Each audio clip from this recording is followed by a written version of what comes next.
மல்லி, அரை ஸ்பூன் மிளகு, அரை ஸ்பூன் சீரகம், மல்லியும் அரை ஸ்பூன் வச்சுக்கலாம்.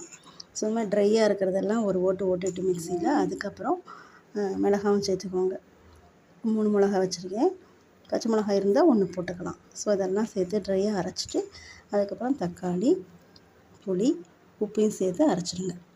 ரொம்ப நைஸாக அரைக்கக்கூடாது, கொரன்னு அரைக்கணும். அரைச்சி தண்ணி கலந்து மிக்ஸி ஜாரையும் அலுமினியம் தண்ணியும் விட்டு உங்களுக்கு எவ்வளோ தூரம் வேணுமோ அந்த பாத்திரத்தோட அளவுக்கு ஏற்ற மாதிரி வச்சு உப்பு காரம் சரியாக இருக்கான்னு பார்த்துட்டு கொதிக்க விட்டு இறக்குங்க. ரொம்ப கொதிக்க வேண்டாம், கொஞ்சம் பொங்கினா போதும். அதில் நெய்யில் கடுகு சீரகம் தாளித்து கொட்டிடுங்க. அரைக்கும் போதே கருவேப்பிலை கொத்தமல்லி கூட சேர்த்து அரைச்சிக்கலாம். ஸோ அந்த மாதிரி செஞ்சிங்கன்னு சொன்னால் ஒரு அர்ஜெண்ட்டாக கிளம்பணும் போது அழகாக ரசம் பண்ணிடலாம்.